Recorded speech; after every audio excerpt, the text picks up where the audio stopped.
नमस्कार दोस्तों। सब्जेक्ट है mathematics first diploma first sem के स्टूडेंटों के लिए जो इनका नया सिलेबस आया हुआ है उसके आधार पर इनका जो पहला चैप्टर है वह है ट्रिग्नोमेट्री, जिसे अभी मैं समझा रहा हूं। इसमें आपने या इसके सिलेबस में एक टॉपिक पढ़ा होगा टी रेशो। क्या? T ratio. और टी रेशो का मतलब होता है ट्रिग्नोमेट्रिकल रेशो। यह एक इंपॉर्टेंट टॉपिक है। जो भी मैं इसके अंदर समझाऊं उसको आप ध्यान से समझें और कोशिश करें कि वीडियो पूरा देखें। तो चलते हैं, आज का टॉपिक समझने की कोशिश करते हैं। तो सबसे पहले समझने की कोशिश करेंगे कि जो ट्रिग्नोमेट्रिकल रेशो होता है वह क्या होता है और कैसे इसको डिफाइन किया जाता है। तो इसको डिफाइन किया जाता है एक समकोण त्रिभुज के आधार पर। समकोण त्रिभुज बोले तो right angle triangle. Right angle triangle जो कि तीन भुजाओं से मिलकर बना रहता है। कितनी भुजाओं से? तीन भुजाओं से मिलकर बना रहता है और जिसका एक एंगल फिक्स रहता है 90 डिग्री का।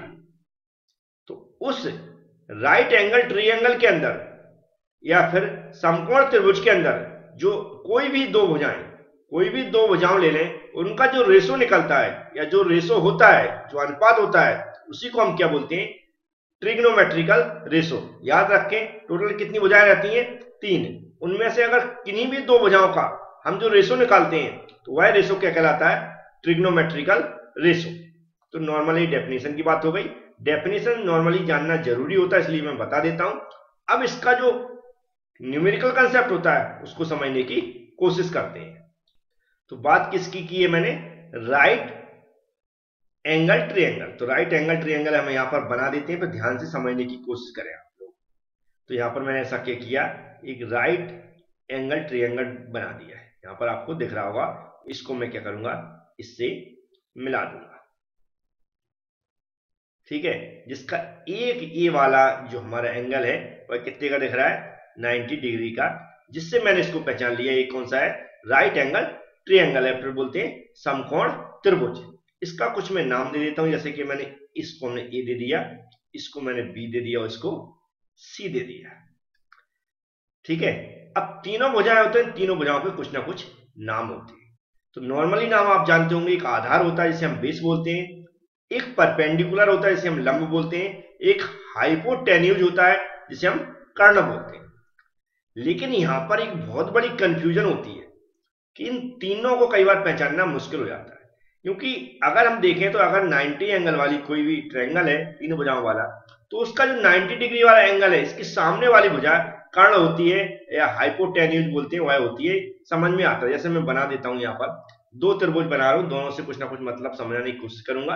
ध्यान समझने की कोशिश करें। यहां पर मैंने क्या बनाया, एक राइट एंगल ट्रायंगल बना दिया और दूसरा एक और बना दिया। यहां पर आपको दिख रहा होगा। ठीक है, दोनों में आप देख सकते हैं ये कौन सा हो गया? 90 डिग्री हो गया। ये भी कौन सा हो गया? 90 डिग्री हो गया। इसके साथ 90 डिग्री जो एंगल बना उसके सामने वाली भुजा मैंने क्या मान ली? हाइपोटेन्यूज मतलब कर्ण मान ली। मैं हिंदी में लिख देता हूं क्योंकि बहुत सारे स्टूडेंट हमसे हिंदी में जुड़े हुए हैं। तो क्या लिख दिया मैंने? कर्ण लिख दिया, हाइपोटेन्यूज। ठीक है, ये समझ गए होंगे। तो दोनों भुजाओं का पहचान लिया।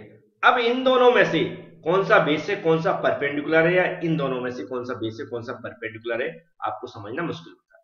अगर मान लिया मैंने ए एंगल इसमें दिया, ए एंगल इसको मैंने थीटा मान लिया, इसमें कौन सा एंगल दिया? ए एंगल, इसको मैंने थीटा मान लिया। तो इस एंगल के आधार पर हम पहचान करते हैं कौन सा आधार है और कौन सा परपेंडिकुलर है। तो याद रखें, जो एंगल बनता है, एक तो पहचानने का तरीका है, जो एंगल बनता है, जैसे हमने कि इसको एंगल माना, किसको माना? इसको एंगल माना। तो ये थीटा दिख रहा है, इसके जस्ट सामने वाली भुजा देखें, इसके जस्ट सामने वाली, तो ये क्या हो जाता है? लंब। क्या हो जाता है? लंब, मतलब परपेंडिकुलर। परपेंडिकुलर। ठीक है, अब जो आधार को और पहचानने का तरीका, अगर पहले हमें आधार पहचानना है तो जहां एंगल बन रहा है, जहां एंगल बन रहा है, तो जो सामने वाली भुजा कर्ण हमने पहले पहचान ली, तो उसके साथ जो जुड़ी हुई है, जहां एंगल बन रहा है, जिन दोनों भुजाओं से मिलकर एंगल बन रहा है, उनमें से एक भुजा कर्ण फिक्स हो जाती है, दूसरी भुजा क्या हो जाती है? बेस। क्या हो जाती है? बेस, या जैसे हम बोलते हैं आधार। जैसे इसमें आप देखेंगे, अब इसमें हमने ये एंगल पहचान लिया, कौन सा ए एंगल है, मतलब एंगल दिया है तो हम पहचान रहे हैं आधार कौन सा है, बेस कौन सा है, परपेंडिकुलर कौन सा है। ठीक है, तो हमने पहचान लिया 90 डिग्री, जो पहली पहचान में आता तो 90 डिग्री सामने वाला, हमने इसको कर्ण मान लिया। ठीक है, किसका मान लिया, कर्ण मान लिया। तो सामने वाली भुजा ए वाली क्या हो जाएगी, इसमें लंब हो जाएगी। क्या हो जाएगी, परपेंडिकुलर है, परपेंडिकुलर। अब हमने दूसरी पहचानने का तरीका बताया, ये जो इससे जुड़ी है किससे, कर्ण से, दूसरी भुजा जो एंगल से जुड़ी रहती है, जैसे कौन सा जुड़ा हुआ है, ये भुजा जुड़ी हुई है एंगल से और ये भुजा जुड़ी है, ये तो हमने पहचान ली कर्ण है, तो ये दूसरी वाली भुजा क्या हो जाएगी, बेस हो जाएगी, बेस या फिर आधार। ठीक है, तो अब यहां से आपको क्या समझ में आया, आप ये सीख जाएंगे कि आधार कौन सा, कर्ण कौन सा और लंब कौन सा। ठीक है, या तो एंगल के थ्रू पहचानना, जब ये बेस पता चल जाएगी, ये कर्ण ऑलरेडी पहले से पता है तो ऑलरेडी ऑटोमेटिकली लंब होगा। ऐसे इसमें हमें ये बेस पता चल गया कि ये जो एंगल बना रही है, दो भुजाएं, एक कर्ण है एक दूसरा बेस है, तो हमारा लंब ऑलरेडी पता चल जाएगा। और अगर आप इसकी डायरेक्शन से पहचानेंगे तो ये लंब पता चल गया, तो ऑलरेडी ऑटोमेटिकली बेस पता चल जाएगा। इसी तरह हम इस त्रिभुज को लेके चल रहे हैं, हमने मान लिया ये क्या है, हमारा थीटा है, क्या है, थीटा है। तो ये जो है, ये तो हमने पहले ही मान लिया कि 90 डिग्री 90 डिग्री की सामने वाली है, तो ये कौन सी भुजा हो जाएगी, इसको मैं लिख देता हूं, क्या हो जाएगी, कर्ण। इंग्लिश में क्या बोलते हैं, हाइपोटेन्यूस, हाइपोटेन्यूस। ठीक है, ये कौन सी है, जैसे मैंने बताया, इसके सामने देख लो, या फिर ये दोनों भुजाएं जुड़ी हुई हैं, जब ये जुड़ी हुई हैं सामने देखेंगे तो ये परपेंडिकुलर हो जाएगा, इन दोनों के जोड़ से देखेंगे तो ये ऑलरेडी बेस हो जाएगा, क्योंकि ये यहां से जुड़ी हुई, पहली कर्ण होगी, दूसरा बेस होगी, जिससे ये जुड़ी रहती है। तो हम यहां पर इसके क्या लिख देंगे, आधार या फिर बेस। ध्यान से समझते जाएं, ये क्या हो जाएगी, लंब। तो ये बहुत बड़ा कंफ्यूजन होता है, ये आप अच्छे समझ गए होंगे आज। तो यहां पर लिखते हैं आप परपेंडिकुलर, क्यूलर। ठीक है, परपेंडिकुलर लिखा हुआ है। अब इतना आपको समझ में आ गया। अब इस इतना समझने के बाद हमें ये देखना पड़ता है कि जो रेशो होते हैं वो कितने होते हैं। तो जो हमारी ट्रिग्नोमेट्रिकल है रेशो जिसमें पढ़ते हैं, तो ट्रिग्नोमेट्रिक के अनुसार हमारे कितने 6 रेशो होते हैं, कितने 6 रेशो होते हैं, 6 ट्रिग्नोमेट्रिक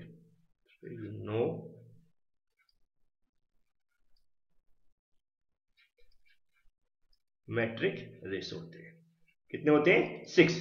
तो हमें 6 में दो भागों में डिवाइड जाते हैं, 3+3। अभी 3+3 पर क्या होता है, ये इसको समझना जरूरी है। फर्स्ट 3 क्या रखें, FIRST, फर्स्ट थ्री रेशो क्या कहलाते हैं, प्राइमरी फंक्शन। कौन से कहलाते हैं, प्राइमरी फंक्शन। तो ये कौन से होते हैं प्राइमरी फंक्शन वाले, पहला होता है हमारा साइन, दूसरा होता है कॉस और तीसरा होता है टेन। अब इसके अलावा इन तीनों के जो अदर तीन होते हैं वो इनके रेसिप्रोकल होते हैं, मतलब इनके उल्टे होते हैं। तो साइन का अपोजिट हम किसे बोलते हैं, कॉसेक, साइन का अपोजिट। कॉस का अपोजिट बोला जाता है सेक को, जबकि टेन का अपोजिट बोला जाता है कॉट को। तो ये टोटल 6 रेशो होते हैं। 6 रेशो से हम देखेंगे इनकी दो भुजाओं का रेशो हम कैसे निकाला जाता है। तो 6 रेशो है, इनको हम यहां साफ कर रहे हैं, अच्छी तरह साफ सुथरा पेज बना रहे हैं, फिर इनको हम स्टार्ट करते हैं। तो फर्स्ट रेशो होता है, उसको मैं नंबर डाल देता हूं, फर्स्ट रेशो। ध्यान से समझे क्या होता है, साइन थीटा मैंने मान लिया, क्योंकि इसको एंगल हमने क्या दिया, थीटा दिया। इसी थीटे के आधार पर हमने क्या माना, इसके जो सामने वाली भुजा हमने क्या मान ली, परपेंडिकुलर मान लिए। और जो एंगल दिया है 90 डिग्री, हमेशा परपेंडिकुलर में जो हमारी राइट एंगल ट्रायंगल होता है उसमें रहता है, उसके सामने वाली भुजा हमेशा कर्ण रहती है। और जो एंगल से जुड़ी हुई भुजा रहती है, एक कर्ण रहती है तो दूसरी क्या रहती है, आधार रहती है। तो हमने इसको एंगल माना। साइन इस थीटा के आधार पर जो साइन थीटा इक्वल टू होता है, जो रेशो होता हुआ है, होता परपेंडिकुलर। क्या होता है,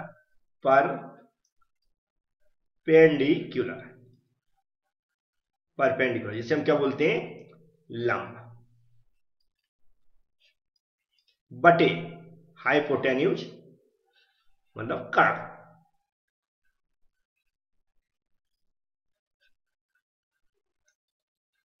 यहां पर क्या लिख देंगे, इसको हमें अच्छे से याद रखना। अगर त्रिभुज के अंदर देखें तो परपेंडिकुलर को हम क्या बोलेंगे, ए बी, तो हम यहां ऊपर ऐसा भी लिख सकते हैं ए बी, बटे कर्ण बोले तो ए और सी, तो हम ऐसा ए और सी भी लिख सकते हैं। समझ में आ गया। दूसरा क्या होता है, first three function, first three primary function क्या, cos theta, cos theta equal to क्या होता है, कॉस थीटा इक्वल टू होता है बेस, क्या होता है, बेस बोले तो क्या, आधार, आधार बटे, आधार बटे हाइपोटेन्यूज, हाइपोटेन्यूज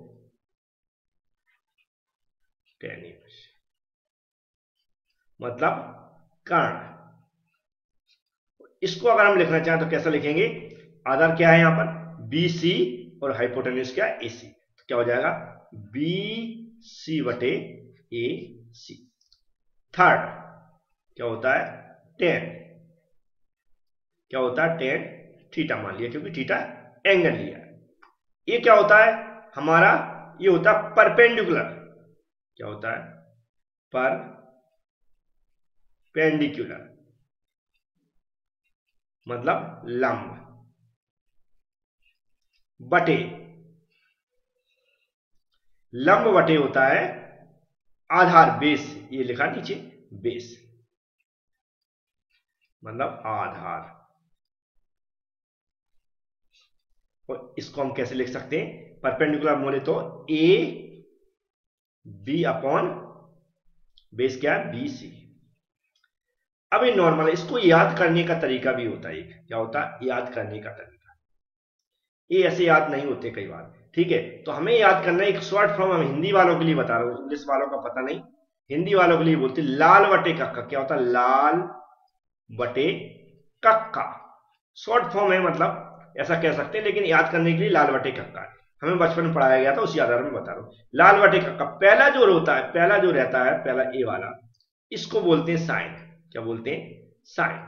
दूसरा रहता है उसको बोलते हैं हम कॉस, तीसरे को बोलते हैं टेन।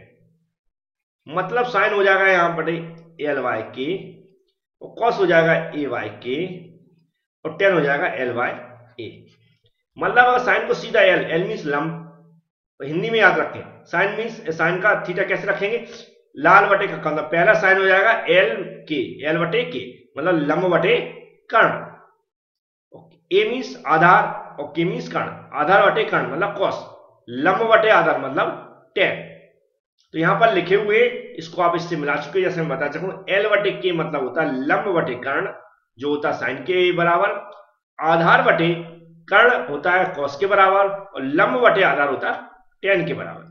इस शॉर्ट फॉर्म को याद कर लें, तीनों रेशो आपको अच्छे से याद हो जाएंगे।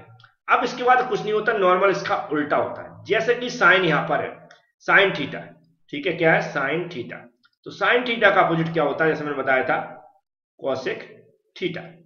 अब कोसेक थीटा का उल्टा क्या हो जाएगा, इसका उल्टा, मतलब हम अगर बढ़ने लगे तो सीधा लिखेंगे तो क्या हो जाएगा ए सी बटे ए बी, जिसका मतलब होता है ए सी क्या है यहां पर कर्ण, इंग्लिश आप वहां से नोट कर लें, कर्ण बटे ए बी क्या है यहां पर लंब, मतलब कोसेक थीटा इक्वल टू क्या होता है कर्ण बटे लंब। अब यहां पर इसका उल्टा कर दें, याद करने का तरीका कर्ण बटे लंब, साइन का उल्टा, इसी तरह दूसरा, और दूसरा क्या है कॉस थीटा, इसका उल्टा क्या है सेक, सेक थीटा। यहां पर देखें क्या है बीसी बटे एसी, तो क्या हो जाएगा इसका उल्टा एसी बटे बी सी, मतलब एसी क्या है यहां पर कर्ण है,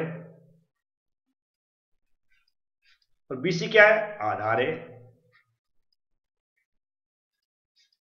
बेस मतलब और हाइपोटेन्यूज, ठीक है। अब यहां पर देखेंगे आप एसी बटे बीसी, अभी उल्टे देखो यहां पर इसका उल्टा कर दो, बस के बटे ए कर दो, तो क्या हो जाएगा कर्ण बटे आधार। अब है टेन, टेन का उल्टा क्या होता है, टेन थीटा का रेसिप्रोकल क्या होता है कॉट, तो इसका कॉट का हम देखेंगे क्या लिखा है, यहां पर देखेंगे ए बी बटे बीसी लिखा हो, तो हम यहां पर उसका उल्टा कर देंगे बी सी बटे ए बी। बीसी क्या है यहां पर, बीसी मतलब बेस है, आधार और ए भी क्या है, परपेंडिकुलर मतलब लंब। अब यहां पर हमने क्या देखा, ये इसका उल्टा हो गया, मतलब ये देखो यहां पर आधार बटे नीचे ऊपर लंब, तो इसका उल्टा हो गया। तो इस फॉर्मूले से आप अच्छे से इन 6 रेशो को अच्छे से याद कर लें तो आपको बहुत कुछ समझ में आने वाला है। तो ये 6 रेशो आप रट लें, याद कर लें। रटने का ये मैं लाल बटे कक्का, क्या बोलते हैं, लाल बटे कक्का। तो इसको याद कर लें, इससे आपको सारे याद हो जाएंगे। अब इनमें एक दूसरे में रिलेशन होता है, मतलब साइन कॉसिक टेन और जो सेक है कॉसिक है कॉट है, इन सब में एक दूसरे में रिलेशन होता है। इसको मैं नेक्स्ट वीडियो में बताऊंगा क्योंकि अब वीडियो बड़ा हो रहा है। Thank you friends.